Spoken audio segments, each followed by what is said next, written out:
Hey there, YouTube. This is Mopar Madman, and this is a pooched Compaq Presario. If I can turn it to face you.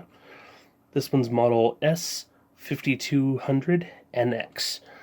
So this one's kind of a bare bones machine. Probably has a Celeron CPU in it and not very much RAM. It was working the last time I remember seeing it, which is probably close to 10 years ago, but it's been a long time in the bottom of a motorhome. And since then, looks like the power supply has given up the ghost. And considering there are some swollen capacitors on the motherboard, I'm thinking, I have to hankering to build something of this vintage. So I went and dug up the board I used to use back in the day. This is a Microstar motherboard. And the only problem with this one is the little mounting thing here broke. As you can see, there's a lot of flex there, and it's not holding the CPU down, but I'll just steal that one, and it'll be fine. Then we'll install this motherboard right inside of that case. Then, of course, putting a new power supply in, this thing will be good to go. We'll start by removing the peripherals. This one has two optical drives. One's a DVD-ROM, the other is a CD rewrite. Otherwise fine, but I've got a better idea in mind. Oddly enough, both of the hard disks that we're not going to save here is going to require coming out the front, because this is about the time HP, I believe, took over and kind of muddied everything up and turned Compaq into a low-cost brand. That was awesome. Thank you, HP.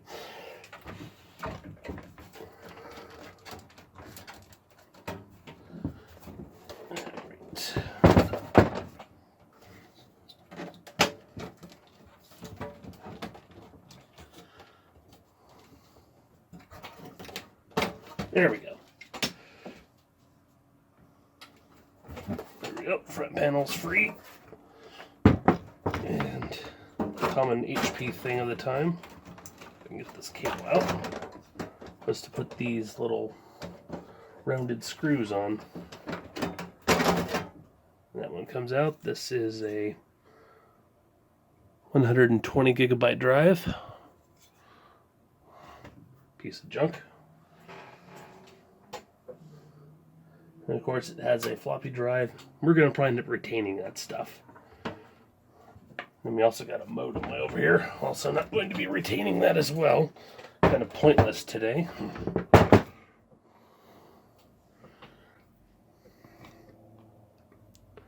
Let's see. Right back here, at least they thought to give me a Phillips screw. Normally these, come on, focus, darn you.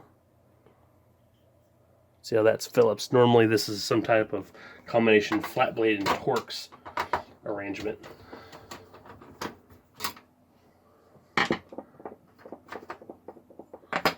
Out that comes, and then we can just pop the card right out. Goodbye, modem.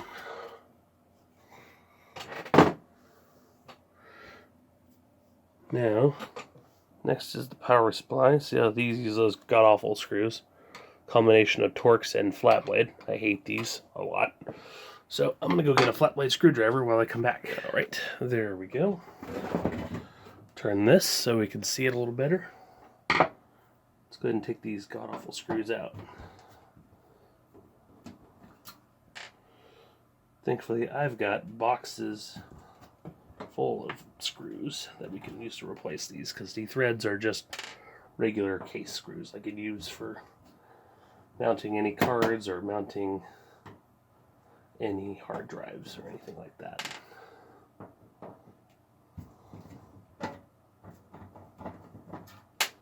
Alright, into the trash can they go.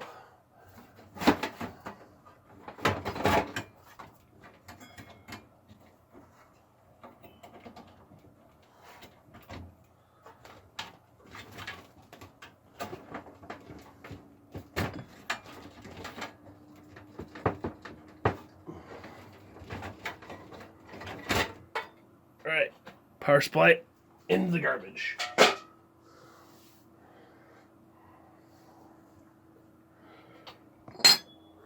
Now, That's all that remains in there. So gotta take out the motherboard and all those lovely ribbon cables.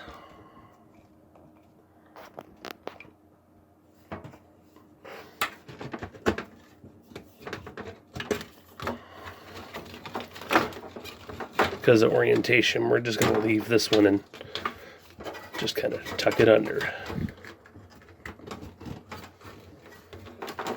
But these are coming out.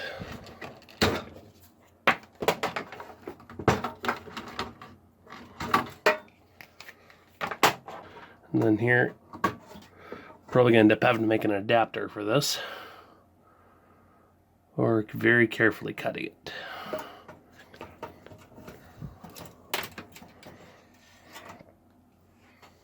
Right, now time to get that motherboard out. Thankfully, these are regular screws, so nobody will have to be shot on their account.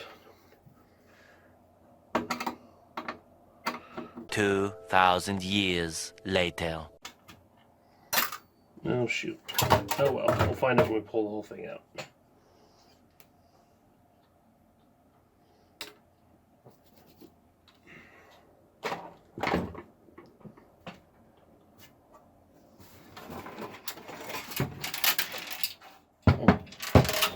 There we go. There's one that got away. And I believe we're going to be punching out this panel here. There we go. And we're going to set the case aside for now.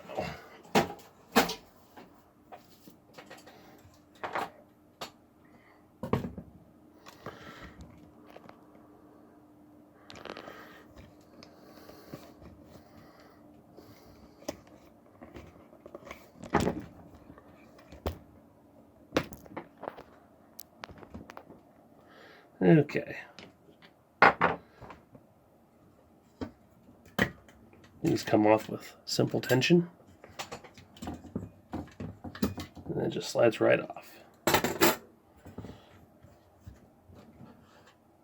Okay, good. The CPU didn't come out with it. Let's go ahead and wipe up that CPU grease there.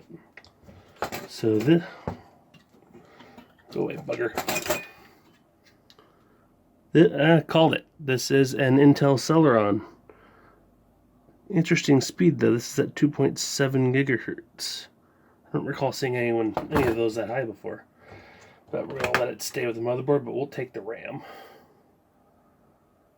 This is a 512 stick of looks like DDR1, 333 megahertz. I'll just set that aside. Now let's find out if I need to rip this or not.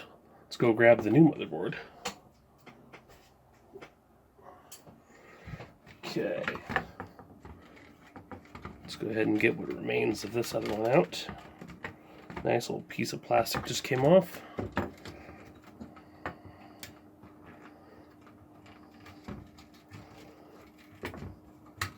Funny, this is actually the original heatsink that came with this machine, although definitely not the original CPU. I think I've replaced it at least 2 or 3 times with better and better models.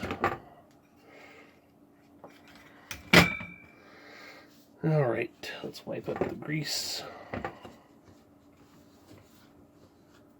See, I didn't do so good of a job in the past, but what can I say? This machine's starting to is well over 15 years old. Okay, looks like I will have to I will have to replace it because this little guy right here is broken. So cue the screams. But it's worth mentioning I recapped this capacitor right here probably about a couple of years ago and put a little bit of contact tape on it. Alright, let's turn this upside down. Let's get those darn push pins out of the way.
Alright, I'm back and I have a pair of pliers.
Alright, finally free and into the trash.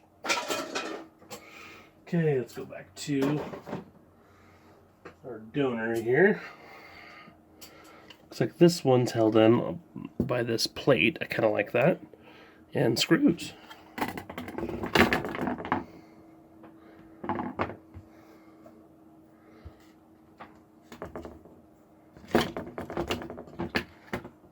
Looks like it kind of floats around on it too.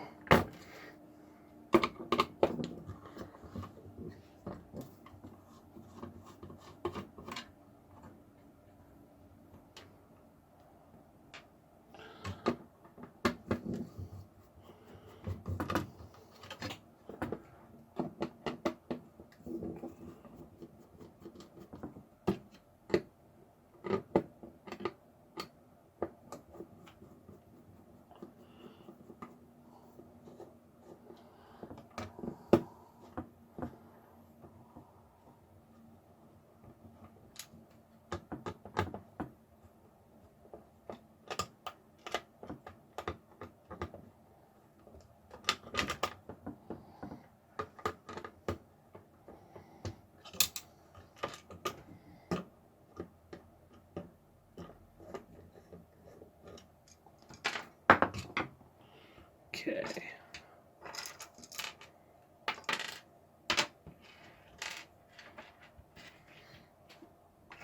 Okay, so now we got our donor part.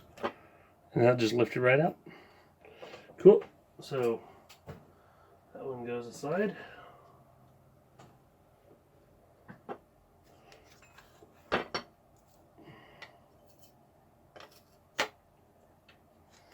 All right.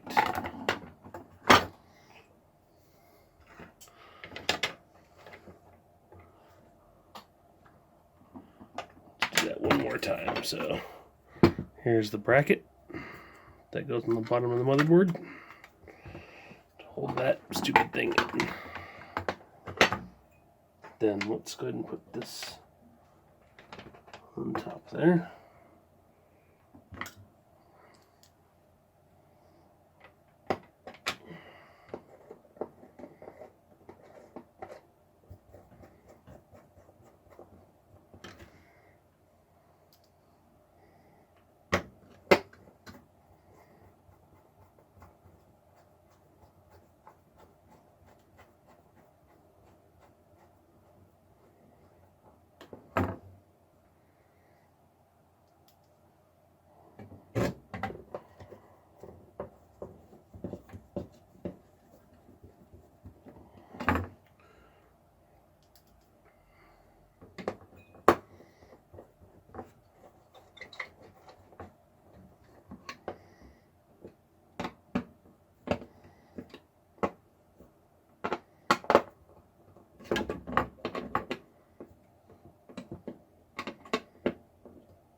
Alright, it's all assembled. Now let's just make sure that there is no more grease there, and no more grease on here.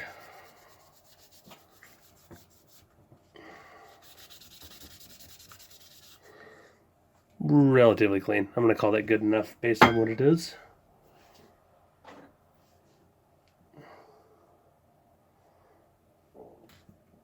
Let's do a little pea size amount. Here we go. Arctic MX4, probably too good for this stuff, but it's what I have laying around.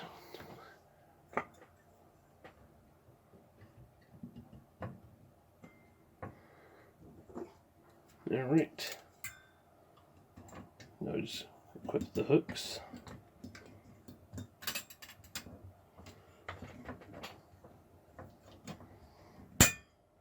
It snaps right in place. And this motherboard is ready to go back in the case. But we're going to have some fun with the front panel, considering it's different between the two.